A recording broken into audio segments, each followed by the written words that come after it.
مولانا عبداللہ ربانی کے چینل میں آپ کا خیر مقدم ہے۔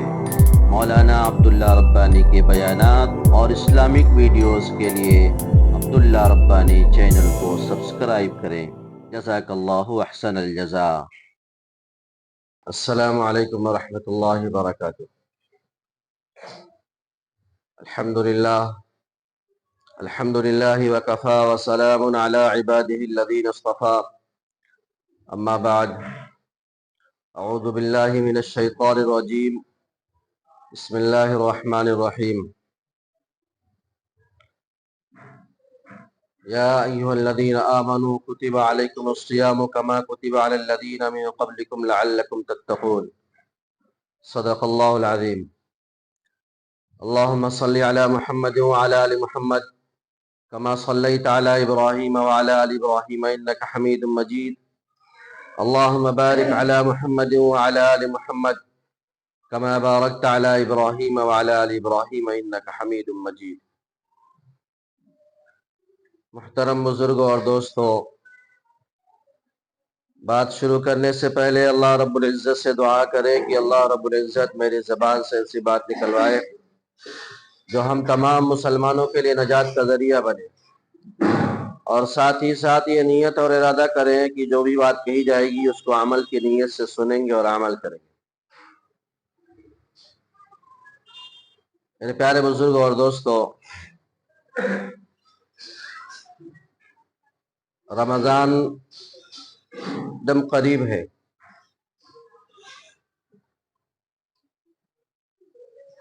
رمضان کے روزے اللہ تبارک و تعالی نے ہمارے اوپر فرض فرمائے۔ اسی کو اللہ تبارک و تعالی نے آیت میں ذکر فرمایا ہے کہ ہم نے تمہارے اوپر روزے کو فرض کیا۔ اب انسان کے دل میں ایک بات آ سکتی تھی کہ یار اچھا خاصا کھا رہے تھے، اب ایک مہینہ بھوکا رہنا پڑے گا۔ تو اللہ نے پہلے ہی کہا کما کتب علی الذین من قبلکم، یہ ایسا نہیں ہے کہ میں نے صرف تمہارے اوپر ہی روزہ فرض کیا ہے، جو تم سے پہلے امتیں گزری ہیں ان پر بھی روزے فرض ہوا کرتے تھے۔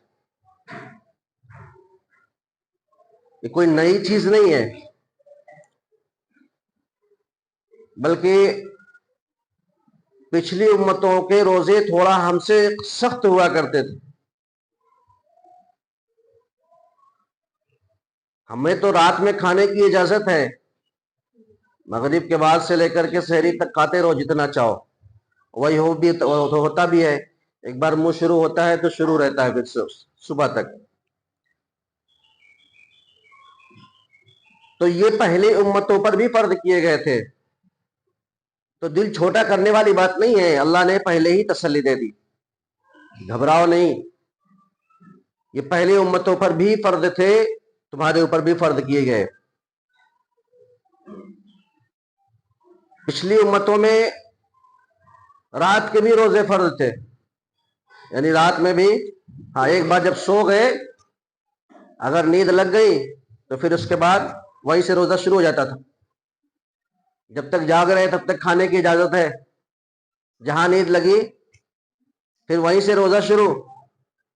ہمارا تو بہت غنیمت ہے، پوری رات اجازت ہے، صبح سے سحری تک کھاتے رہو۔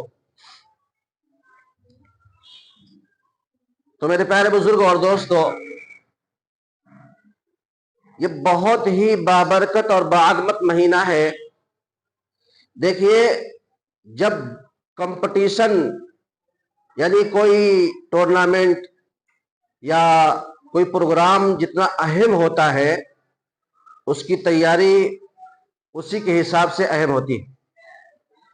مثال کے طور پر آج کل زمانے کے حساب سے میں سمجھاؤں، جسے ورلڈ کپ ہوتا ہے، فٹ بال کا لے لو، کرکٹ کا لے لو، تو آپ دیکھو کہ ٹیمیں کتنی محنت کرتی ہیں۔ جب ورلڈ کپ قریب آنے لگتا ہے، 2-3 مہینے پہلے سے میچز زیادہ ہونے لگتے ہیں، یعنی ان ٹیموں کو بار بار بزی کیا جاتا ہے تاکہ وہ کھیلے، پریکٹس کرے۔ تو اسی طریقے سے میرے پیارے بزرگوں اور دوستوں، رمضان المبارک کا مہینہ بہت ہی اہم ہے۔ کیوں پریکٹس کرائی جاتی ہے؟ کیونکہ جو ورلڈ کپ ہونے والا ہے، آج تک جو تم نے چھوٹے موٹے میچ کھیلے ہیں، چھوٹے موٹے ٹورنامنٹ کھیلے ہیں، یہ اس سے کہیں زیادہ اہم ہے۔ شب برات کے روزے، محرم کے روزے اور جمعرات کے روزے جو تم نے رکھے ہیں، اس سے بہت ہی اہم ہے جو رمضان المبارک کے روزے آنے والے ہیں، جو مہینہ آنے والا ہے، کوئی مقابلہ ہی نہیں اس مہینے کا۔ جیسے ورلڈ کپ کا مقابلہ دوسرے میچوں سے نہیں ہے، اسی طریقے سے بلکہ اس سے کہیں زیادہ، میں سمجھانے کے لیے کہہ رہا ہوں، ورنہ رمضان المبارک اور ورلڈ کپ کا کوئی تعلق ہی نہیں ہے، بس سمجھانے کے لیے تاکہ سمجھ میں آ جائے۔ تو آپ دیکھیں کہ وہ کتنی ایکٹیو ہو جاتی ہیں ٹیمیں، ساری کی ساری ٹیمیں جو ٹورنامنٹ میں حصہ لینے والی ہیں، سب ہر اعتبار سے، جسمانی اعتبار سے اور بھی کھیلنے کے اعتبار سے، جو جس کا کام ہے اپنے اس کام میں پورا بھرپور کوشش کرتا ہے، جیتنے کی کوشش کرتا ہے کہ میں ہی جیت کر لاؤں گا، اور جیت کر ایک ہی ٹیم آتی، جبکہ معلوم ہے کہ ایک ہی ٹیم جیتے گی، لیکن سارے کے سارے محنت کر رہے ہیں کیونکہ اتنا اہم ہوتا ہے وہ۔ تو رمضان المبارک کا مہینہ آ رہا ہے، اللہ کے نبی صلی اللہ علیہ وسلم کی زندگی کے ہم معمول دیکھیں تو رجب کے مہینے سے ہی رمضان کی پریکٹس شروع کر دیا کرتے تھے۔ رجب کے مہینے سے ہی، رجب کے مہینے سے رمضان کی پریکٹس شروع، اور جبکہ بخشے آئے ہیں اس کے باوجود، اور ہمارا حال کیا ہے؟ ہم اپنے زندگی کا موازنہ کریں، دیکھیں کہ ہماری زندگی کس لیول پر جا رہی ہے، ہم کس طریقے سے زندگی گزار رہے ہیں۔ اس رمضان مبارک کے تعلق سے ہم نے کیا فکریں کی؟ بہت فکریں چل رہی ہیں الحمدللہ، بہت ہی۔ مارکیٹ میں جا کر کے دیکھیں گے تو پتہ چل جائے گا کہ رمضان مبارک کی کتنی فکریں چل رہی ہیں، بہت ہی زور و شور سے فکر چل رہی ہے۔ ابھی میں ایک لطیفے کے طور پر سنا رہا ہوں، کچھ سامان لینے گیا تھا تو دکاندار نے کہا ختم ہو گیا، 4-5 دن میں آئے گا، رمضان کا مال آنے والا ہے، پرانا اسٹاک ختم ہو گیا، اب 4-5 دن کے بعد مال آئے گا، رمضان کا نیا مال آئے گا۔ تو لگ بھگ ساری دکانوں پہ یہی حال ہے کہ اب رمضان کے اسٹاک آنا شروع ہو گئے، رمضان کی تیاری شروع۔ یہ ہماری رمضان کی تیاری چل رہی، روڈوں کو جام کرنے کی تیاری شروع۔ رمضان مبارک کا مہینہ آ گیا، لوگوں کو پریشان کرنے کی تیاری شروع،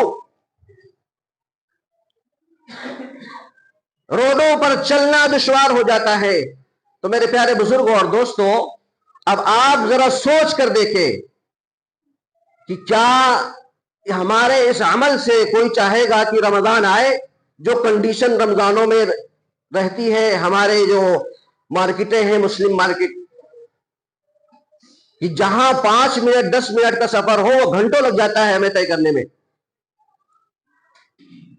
ہماری ساری کی ساری فکر یہ ہوتی ہے کہ یہ رمضان آ رہا ہے، یہ پورا 1 سال کا اسی میں کما لو،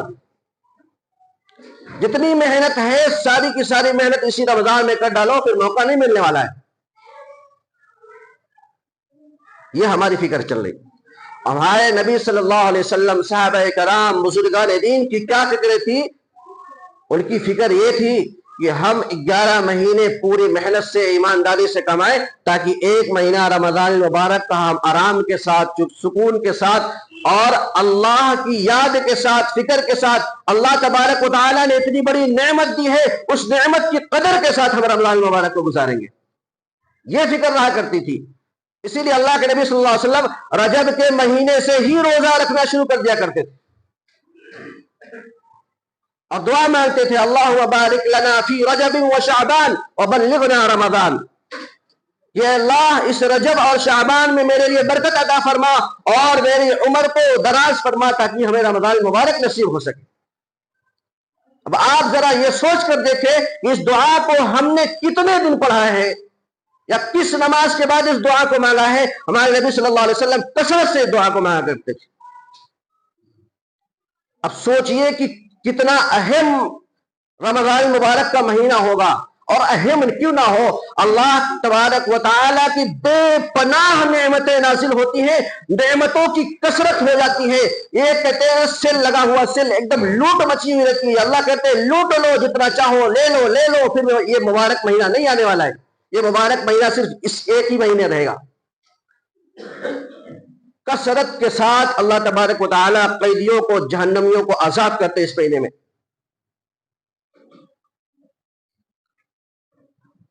بہت ہی بابرکت مہینہ ہے میرے پیارے بزرگ اور دوستو، ہمیں بھی ایکٹیو ہونا پڑے گا، پہلے سے ہی رمضان کی پریکٹس کرنی پڑے گی، روزے کثرت سے رکھنے پڑیں گے، تلاوتوں کا ابھی سے اہتمام کرنا پڑے گا، نماز کی پابندی کی ابھی سے اہتمام کرنا پڑے گا، یہ اور تلاوت کی، اور زیادہ سے زیادہ اللہ کے راستے میں خرچ کرنے کی، اور سچائی پر چلنے کی، بھلائی کا حکم کرنے کی۔ میرے پیارے بزرگ اور دوستو، یعنی اپنے آپ کو ایک دم اللہ کے حوالے ابھی سے ہی کرنا پڑے گا، تب جا کر کے رمضان مبارک صحیح سے گزرے گا، ورنہ وہ حدیث کام نہیں آئے گی کہ رمضان مبارک میں شیطان قید کر لیے جاتے ہیں۔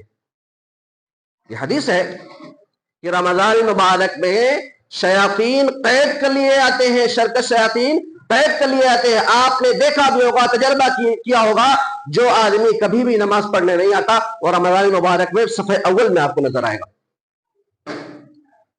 جو آدمی پورے سال نظر نہیں آتا وہ رمضان مبارک کے مہینے میں صفحے اول بلکہ امام کے پیچھے کھڑا ہوا نظر آئے گا۔ جو پورے سال امام کے پیچھے نظر آتا تھا وہ اکثر پیچھے رہ جاتا ہے، اس کو جگہ نہیں ملتی۔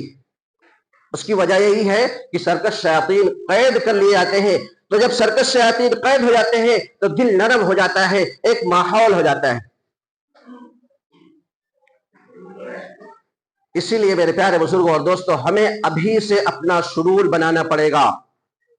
ہاں، جس طریقے سے ہم نے دنیاوی کاروبار کا شیڈول بنانا شروع کر دیا، کتنے لوگ تو پورا پلاننگ کر کے کہاں پہ کتنا بڑھانا ہے، کتنا بتا بڑھانا ہے، اور یہاں پہ کیا لٹکانا ہے، کون سا مال لانا ہے، یہ پوری تیاری ہو چکی ہوگی۔ میرے پیارے بزرگوں اور دوستو، اس سے کہیں زیادہ ہم کو رمضان مبارک کی تیاری کرنی پڑے گی پہلے سے۔ یہ پریکٹس کا کیا حال ہوتا ہے، جیسے آدمی باکسنگ میں ایک باکسر ہو، اس کو کسی کے خلاف میچ کھیلنا ہو، لڑنا ہو، تو اب وہ کیا کرتا ہے، پہلے سے پریکٹس کرتا ہے۔ اگر وہ پریکٹس نہیں کرے گا تو جیسے ہی رنگ کے اندر داخل ہوگا ایک ہی مکے کے اندر ڈھیر ہو جائے گا۔ یہی حال ہے، اگر ہم پریکٹس پہلے سے نہیں کریں گے، روزہ ہم کثرت سے رکھیں گے تو اس کا فائدہ یہ ہوگا کہ جب رمضان مبارک کا روزہ آئے گا ہمیں روزہ رکھنے میں تکلیف نہیں ہوگی، عادت پڑ چکی ہوگی پہلے سے، ہم تلاوت کرتے رہیں گے پہلے سے تو ہماری عادت بنی ہوئی ہوگی، ہمیں شیڈول نہیں بنانا پڑے گا کہ ہمیں اس وقت یہ کام کرنا ہے، ہمیں اس وقت وہ کام کرنا ہے، ساری چیزوں کی پہلے سے ہی سیٹنگ کر کے تیار ہو جائے۔ حضرت جبرائیل علیہ السلام جتنا کثرت سے رمضان مبارک میں تشریف لاتے تھے کسی اور مہینے میں نہیں آتے تھے۔ حدیث میں لکھا ہے کہ اللہ کے نبی صلی اللہ علیہ وسلم حضرت جبرائیل علیہ السلام کو قرآن سناتے تھے، اور بعض روایت میں آتا ہے کہ حضرت جبرائیل علیہ السلام سے سنتے تھے۔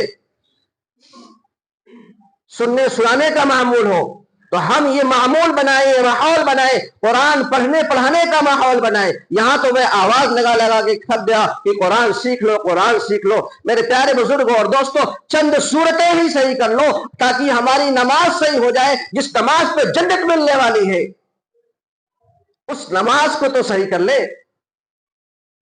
آخر ہم جنت کس عمل پہ لیں گے؟ ذرا ہم ایک بار اپنے دماغ کو ایک بار غور کر کے دیکھیں اپنی زندگی پر کہ آخر اتنی بڑی نعمت اللہ تبارک و تعالیٰ نے جو جنت بنائی ہے، اس جنت کو ہم اپنے کس عمل کے بدلے لیں گے؟ ہمارا کیا عمل اللہ تبارک و تعالیٰ دیکھ کر دے گا؟ کہ کیا ہمارا وہ عمل دے کے الحمدللہ رب العالمین پتہ ہی نہیں کیا پڑھ رہے، اس عمل پہ اس سورہ فاتحہ پہ پڑھنے پہ ہمیں ثواب ملے گا، الرحمن الرحیم اس پہ پڑھنے پہ ہوتا ہے، پوری زندگی ہم نے ختم کرتی، سورہ فاتحہ نہیں صحیح ہوا، اس لیے میرے پیارے بزرگوں اور دوستوں، آپ سے بہت ہی ادب احترام کے ساتھ کہہ رہا ہوں، یہ تکلیف ہے میری جو میں بول رہا ہوں کہ آج امت اس لیول پہ پہنچ چکی ہے کہ سورہ فاتحہ صحیح کرنے کے لیے تیار نہیں، کہ ہم کم سے کم سورہ فاتحہ صحیح کر لیں، اور کم سے کم 10 صورتیں جو آخر کی 10 صورتیں ہیں جو عام طور سے پڑھی جاتی ہیں، 10 نہیں تو کم سے کم 4 صورتیں صحیح کر لیں، تاکہ ہماری سنت، نوافل، فرائض صحیح سے ادا ہو سکے۔ آخر میں جنت ملے گی اس پہ۔ حدیث میں آتا ہے کہ جو آدمی قرآن صحیح نہیں پڑھتا، کل قیامت کے دن یہ قرآن کھڑا ہو جائے گا کہ اللہ اس نے میرے حرف کو بگاڑ کر کے تک پڑھا ہے، اس نے میرے غنہ اخفا مد کا خیال نہیں کیا، اے اللہ تو بھی اس کو جنت میں جانے نہیں دینا۔ کھڑا ہو جائے گا، وہ ہم سے مطالبہ کرے گا، مقابلہ کرے گا۔ اور اگر ہم نے صحیح طریقے سے پڑھا ہوگا، قرآن کی رعایت کر کے پڑھا ہوگا، قرآن کی محبت اپنے دل میں بٹھائی ہوگی، زیادہ سے زیادہ تلاوت کیا ہوگا، اور اگر خدا نخواستہ کسی عمل کی وجہ سے ہم جہنم میں جا رہے ہوں گے تو یہ قرآن اللہ تبارک و تعالیٰ سے جھگڑے گا، کہے گا کہ اے اللہ اگر تو اس کو جہنم میں داخل کر رہا ہے تو مجھے بھی داخل کر، کیونکہ اس کے سینے میں قرآن ہے، اس نے میری رعایت کی تھی، میں دنیا میں میری رعایت کی تھی، آداب کے ساتھ، مستحبات کے ساتھ، جو اخفا مدہ غنہ ہے اس کی رعایت کرتے ہوئے اس نے میری تلاوت کی تھی۔ اللہ تبارک و تعالیٰ کو اللہ تبارک و تعالیٰ اس کو معاف کر دیں گے۔ اس لیے میرے پیارے بزرگوں اور دوستوں، ہمیں اپنے ابھی سے شیڈول بنانا ہے، رمضان مبارک کی تیاری کرنا ہے، اور رمضان مبارک سے پہلے جو چیزیں ہمیں خرید کر کے رکھنی ہے وہ ابھی سے تیاری کر لیں۔ ہم زکوٰۃ کا حساب کر لیں، اکثر تو رمضان میں ہم زکوٰۃ دیتے ہیں، اور اچھا یہ ایک دم عام ہو گیا ہے کہ رمضان میں ہی زکوٰۃ دینا ہے، انشاءاللہ اس پر بھی بات کروں گا، لیکن یہاں پر تھوڑی سی بتا دو کہ دیکھیں زکوٰۃ رمضان میں ہی دینا ضروری نہیں ہے۔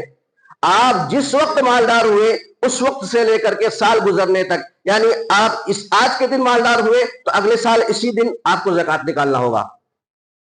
اب مالدار کون ہوتا ہے اس کی لمبی تفصیل ہے، انشاءاللہ اس میں بات ہوگی۔ یہ کوئی ذہن میں جو ہمارے بیٹھا ہوا ہے کہ رمضان میں ہی نکالنا ہے، ہر رمضان میں اس لیے لوگ اکثر نکالتے ہیں کہ رمضان مبارک کے مہینے میں سفیروں کا ایک ماحول ہوتا ہے اور زکوٰۃ دینے میں آسانی ہوتی ہے، اور لوگ اگر یہ سمجھ کے ہم دے رہے ہیں کہ ہم روک کر کے رکھے کہ ہم زکوٰۃ دیں گے رمضان میں زیادہ ثواب ملے گا، تو ایسی کوئی بات نہیں۔